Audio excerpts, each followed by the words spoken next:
This is Ed in San Diego, and you're on Global TV Talk Show. Our very special guest today is Philip Berry, president of Philip Berry Associates. He's a go-to executive for global people development and management uh, in tune with the C-suite of very large companies. Philip's experience includes 60 countries, managing people ops in 60 countries. Welcome, Philip. Hi, Ed. Thank you very much. Ed, what's so interesting now, what I want to do is I want to talk about this whole topic of bullying in the workplace. And it's an important piece because the environment that we have in many companies is not as it's toxic, in fact. And so, but there's a way to overcome that, and there's something that can be done about it. And so when I think about why are we here, it's to give people information about the type of policies and plans and initiatives and what are the cost of actually having bullying in the workplace and what can you do about it. And that's what would like to talk about. Great. Looking forward to it. So there are a number of critical behaviors that are needed in order to eliminate bullying and also not just to eliminate that, but to sustain inclusion in the workplace. We there is like a twofold type of a situation where you want to build respect, dignity, and belonging so that every person can feel that they belong and that they can be productive. Many people don't feel that they can be as productive in this time. And there's a need for organizations to do something about that in a very productive manner. That's what I want to talk about. So let's first of all talk about what is workplace bullying. It really consists of what we call repeated pattern behaviors that are specifically geared to intimidate, humiliate, and really systematically isolate individuals in the organization. It's really more than just occasional conflicts or disagreements. There are always disagreements that people have, and that's part of the work environment.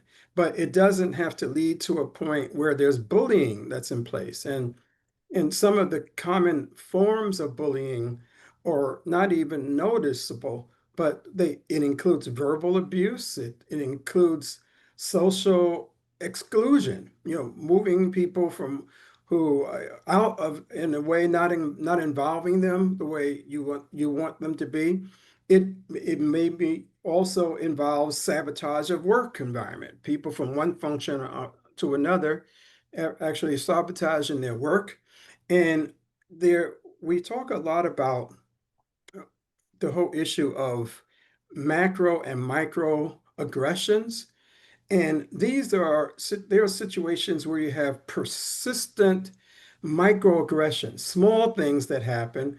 I mean, it doesn't always have to be a situation where people are jumping into your face and yelling down the hall or knocking your door down or something like that. But it's the small type of subtle things that occur that really undermine professional confidence. And people are often faced with these type of microaggressions every day. And they go home and people will say, well, how do you feel about your day today? And the person will say, I'm not sure, but it just wasn't good. It wasn't only my boss, it was my colleague. And I mean, and it's small things like that. And what happens is that when one looks at who was involved in this, um, employees experience 37% of the bullying that is going on. And they experience this all of the time. And also, what we have is a situation where those who are in authority, 72% of bullies hold some type of authority over others. And most of those individuals are individuals who occupy positions of power. It doesn't mean that they're your boss or some, but it means that they have some type of authority, and that gives them a way to act differently with others in a way that diminishes the experience. It diminishes the confidence that people have in the workplace, and that's the type of it's that small type of just nibbling that occurs from one individual to another every day that makes people say at the end of the day, why should I work here? I should go somewhere else. And then people in different parts of authority or even in human resources, they say, well, why did this person leave?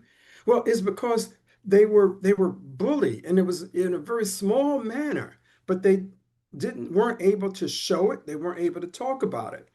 And that's what I want to do. I want to talk about the high cost of bullying has within the organization. So, for example, there are four things that I feel are very important when you look at it from this perspective. One is that the cost of bullying can really bring about a very toxic cultural impact because it decreases or it increases the stress that people have in an organization.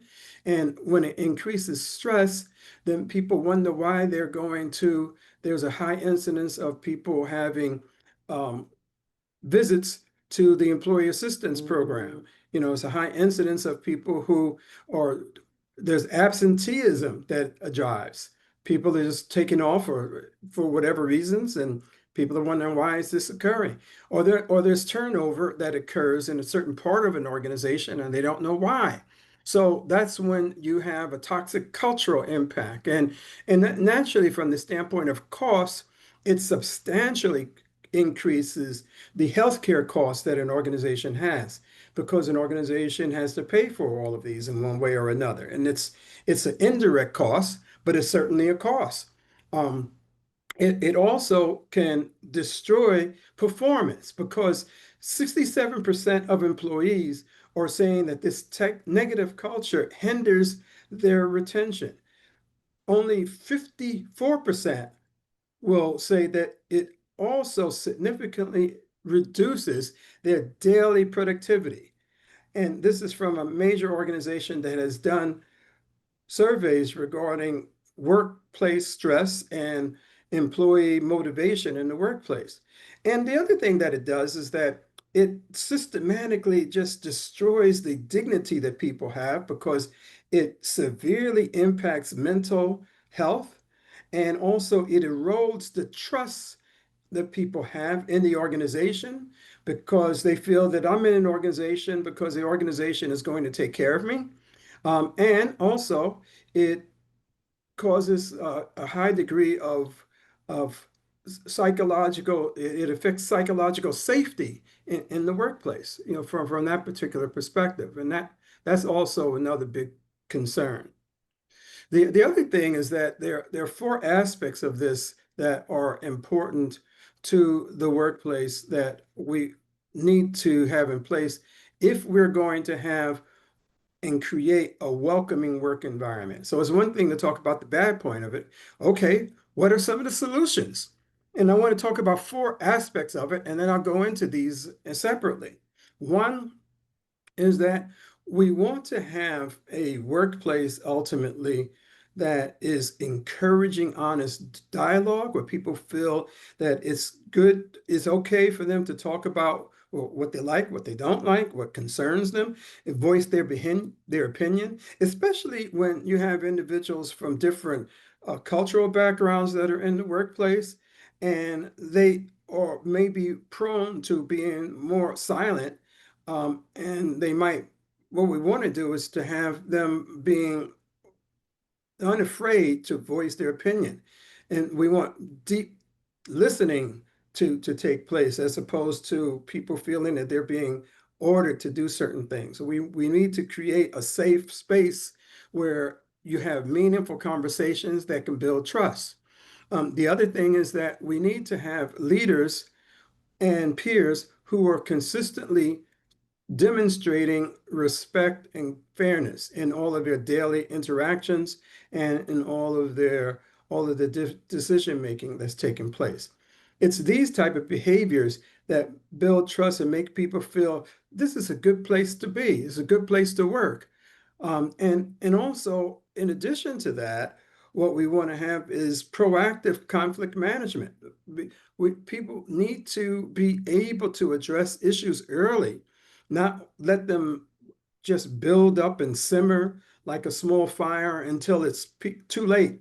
And we need to be able to have individuals who can very constructively exhibit empathy for others who are in the workplace. And we need to have places in place where there's situations where we can have professional mediation and solution focused type of approaches. And then also what we need to have in place is that the there needs to be a celebration of the rich diversity that people bring, regardless of their not only their race, their gender, their nationality, their age, but we need to have something in the workplace, initiatives where we're actually celebrating unique contributions and perspectives and fostering an authentic belonging so that everybody feels that they belong in the workplace. Let me go into these in a little bit more detail. So, for example, when we talk about spotlighting and having open and respectful communication, one of the things that we've seen in place that works very well is where you have regular team meetings that actually foster open dialogue and where you could have also anonymous feedback channels so that you can build transparency and also build trust. Having some type of what I call pulse or real-time pulse surveys that where there's mechanisms that are in place that amplify an employee's voice and increase engagement across teams that are in the organization. That's another way to have open and respectful communication. And what you really will have when you talk about an organization where people feel I belong, and where this is a safe environment that people work in the workplace, and out of a 24-hour day, they might be in a work situation uh, 18 hours of that day easily. 12, not just 8, but 18 hours. And so you want to have a place where people can come to the workplace and say, this is an environment where I can be heard, where I can be valued, and really it's safe for me to express any concerns that I might have without fear of retaliation. And I'm going to come back to this retaliation piece a little later when I talk about policies that people can have in place. But these are ways that you can build respectful communication. And the other thing that we've seen in place is the modeling of inclusive behavior, where leaders are able to provide a situation where they are walking the talk. They consistently set the tone for an organization because people look to the leaders to say, we're looking at you to tell us what we're doing well and what we aren't doing well and what can we do differently. And so that's why being able to have that type of communication and excellence that's demonstrated across the organization is really a good thing. And another piece that's really good about this is that having a situation where we have radical respect, what we call a radical respect approach. That is not only just modeling behavior, but also honoring the individuality that people have. And the individuality should be honored as opposed to rigid conformity.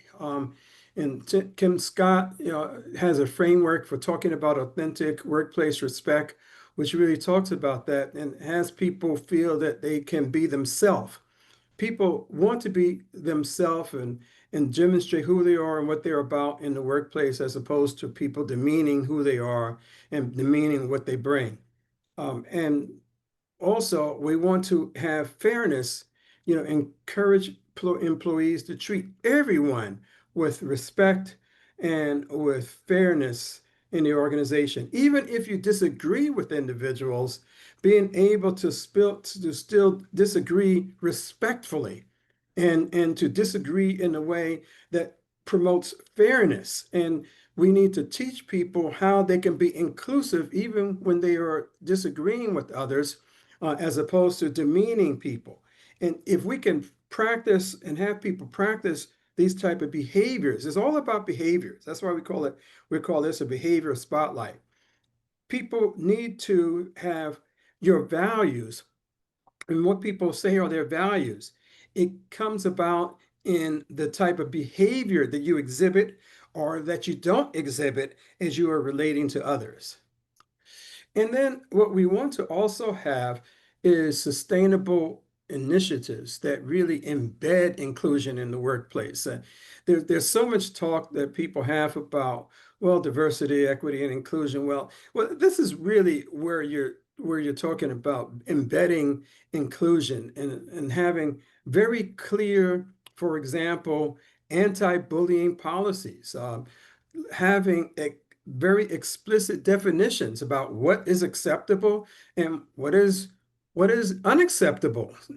Having transparent mechanisms for reporting, and also if individuals are not treating people well, then, well, what are the consequences for violations? And certainly it should be a situation where people are able to talk with others. They can get counseling, or they can get coaching. I remember the situation where there was an individual I was working with who was a senior person in an organization that I was working. And what I did with this person, I said that the person was bullying another person. You could always see that happening. Well, what I did was I told the person, if I have to walk down this hall again and talk to you about this, then there are going to be some type of repercussions. And the repercussions were a very strong counseling and coaching in the beginning. But if it occurred again, then the person would know that that would be a situation where I would have to write up the person, and I would go from an oral to a written warning, if it kept occurring. There have to be consequences for violations. We also have to have mandatory training in awareness. And the mandatory training and awareness should be for everybody who happens to be in an organization, not just the one person, but it needs to cover bullying prevention. We need to be able to talk about empathy development, and also what is bystander intervention. There was a great situation that occurred with an individual, group of people who were going to a Starbucks. And there was some bullying that was taking place in that Starbucks. And what happened was that there were some individuals who were there who said they're going to bring this to the awareness of management about these individuals being bullied. And they decided that they're not going to just be a bystander and watch what's happening. They are going to be more proactive in terms of addressing this in a very positive manner. And that resulted in a policy change, not only at that Starbucks, but in Starbucks across the country, where people were doing a number of radical approaches to show that they care and demonstrating that. We also need to have inclusion embedded in a way where there are reporting mechanisms that are in place so that people can be treated fairly in a timely manner, and where you can have investigations that take place that really protect all of the individuals and parties who are involved. One number of companies have taken on, and organizations have built in what they call these culture type of building events. And they had like Pink Shirt Day, just actively promoting kindness and solidarity and collective commitment to inclusion. And it doesn't mean that everybody had to have light pink, but it meant that they would do something different. They were going to demonstrate that day something that was an inclusive behavior that involved people, and it was like a physical demonstration of that through what we call a pink shirt day. And everybody, male or female, they wore wore pink shirts that particular day. The other spotlight that is good to have in terms of an initiative is to go beyond legal compliance, where you have policies that go far beyond just the legal definitions, but they are comprehensive in talking about harmful behaviors that impact psychological safety and well-being. And what you want to do in those situations also is talk about how can we build trust more? What can employees do differently so that way, when they see a behavior that constitutes bullying, they can have the confidence that they can go to an individual and they can, or to the managers, to the organization, not just to HR, because sometimes people may not even feel comfortable at the beginning talking to HR, but they can talk to their direct supervisors, and where they can do this and they know that what they have to say is going to be handled appropriately and seriously. And organizations need to be able to have zero tolerance, and through policies, and show that they have this zero tolerance by having thoughtful accommodation, and that they are actively promoting mental health issues and creating balance in the workplace in a way that promotes social justice. That's how you get workplace justice in the workplace. The other thing that I wanted to spotlight here is training, and that having some type of training that helps employees. How do you know that a behavior, many people may not know, may not understand that. So having them participate in training where they can do role playing and understand what is this a behavior that's inclusive, or was it exclusive? Was this a micro inequity that was built in? People talk a lot about micro inequities, and micro inequities are ways that small, indirect type of subtle type of behaviors that are in the workplace. And what we want to do is to have everybody recognize those micro inequities. And we want to be able to have individuals practice their skills, so that way in a training session in a safe environment where they can learn how to do this better, they're looking at meaningful ways to develop allyship skills that they can apply on a daily basis. And being able to have the values that they have, if they say that they have values about involvement and caring, then how can we reinforce that? And what are some of the behaviors that they would exhibit in order to show that they have that? And people need practice with these type of things. And that's why training and awareness programs are good to have in place. So that way individuals can have a nice opportunity to practice some of the good things they want to do. The other thing is, as I move towards another piece that's important, and that is that everyone wants to really have a workplace. They would go to a company to work because they want to thrive and they want others to thrive also. We need to have a way of measuring that and showing that bullying, eliminating bullying, really requires commitment to certain types of behaviors that are implemented very sustainably and can lead to a long-term impact.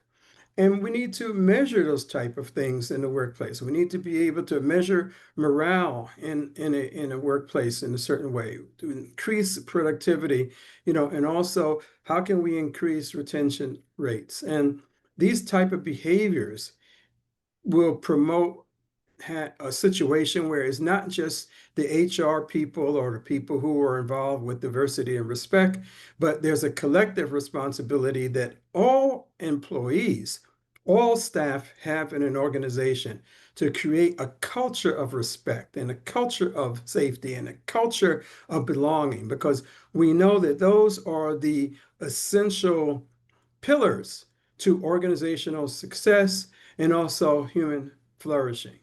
So we need to lead by example ultimately and make bullying unacceptable every single day.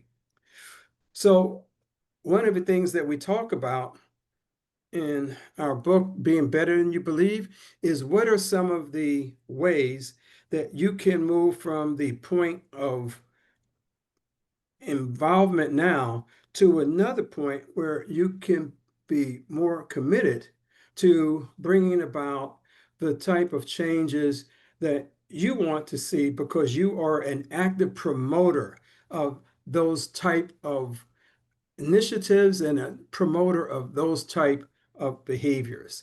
So those are the main things that I would like to say. And there's certainly a way to keep in contact. And we want to thank you for giving us this opportunity to present this to you. Well, I'm really honored to have you and this topic featured on Global TV.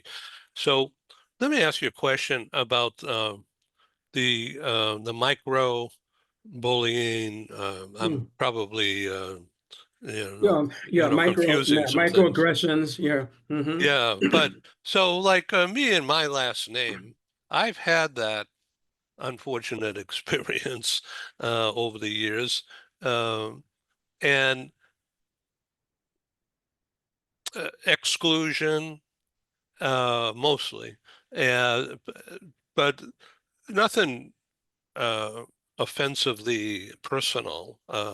It was just there, and I, I moved on, and I spoke up, and then moved on um, because I didn't want that in my life. And so the politics of that in some organizations at that time, now I'm old now, but going back like 30, 40 years, it's a different world, but the same things. Um,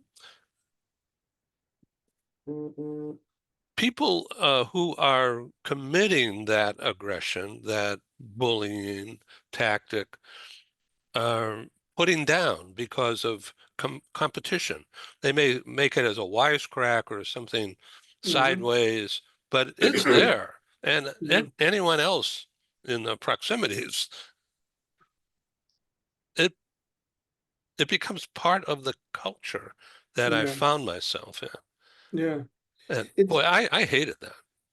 what's so unfortunate about that the situation that you bring up, is where there are a number of people who experience microaggressions, and it's not always the macro pieces. What you're talking about are the small things, the subtle, type of insidious. Sometimes it's a remark, sometimes it's a glance, sometimes it's just not being invited to something, or it's just a little point of being excluded. Those are the type of things that erode the culture of the workplace. And unfortunately, it puts the onus on individuals who are faced with this microaggression. And I call it micro because people sometimes will say, oh, I've never experienced discrimination or exclusion. But they will go to a situation where they can point out a microaggression because of either their ethnicity, because of their gender, their background, or anything like. I mean, those are the type of things that erode productivity in the workplace, and that and where it's so important to have bystander behaviors where people who could see that type of thing occurring and they can stand up and say that I'm not going to be in a workplace that is going to continue to exhibit those type of behaviors, and I want to speak up. So that the onus should not always be on the person who is experiencing that microaggression. And it's even worse when you happen to be on the other side of it, because then you say, as you're saying, well, what do I do? How do I respond to that? What are ways that I can impact that? And that's why it's good to have training in place. The training is for everybody, so that way they understand, what do you do when you see those type of microaggressions, and how can you stand up to that, so that way it's not just the person who is impacted by it, but you can see that it affects all of us in the workplace. So that way you shouldn't have to feel the onus of feeling that.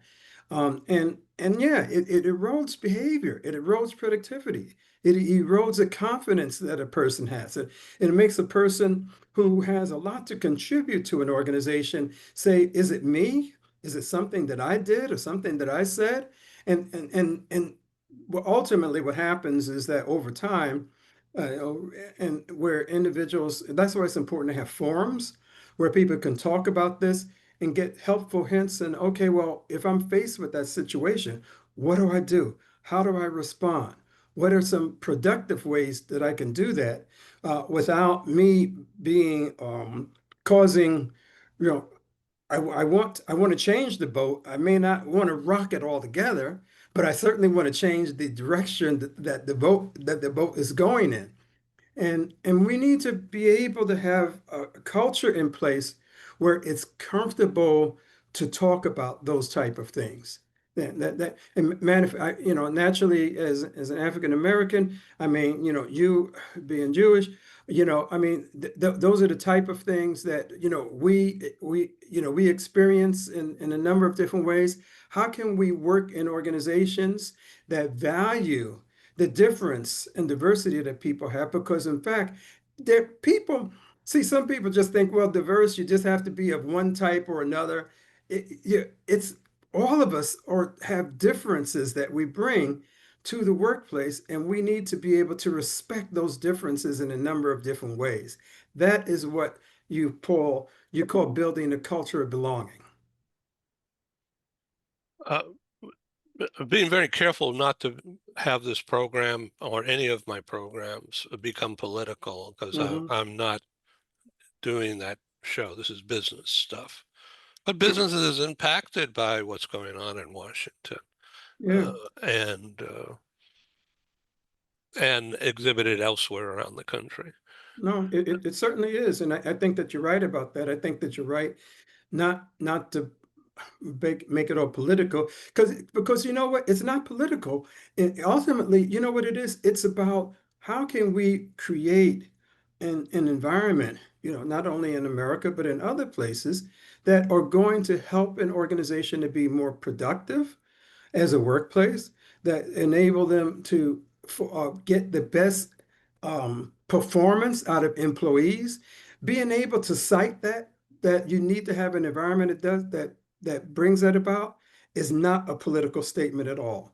It's not. What you do through your seminars, is that you bring about a situation where people can talk about how we can all be better than we are, and how can we build a workplace.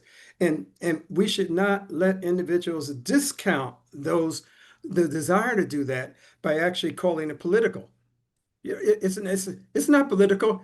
It's business. To me, it's business. How can I be a better producer for my customers or for the people in my community, the communities that I work with?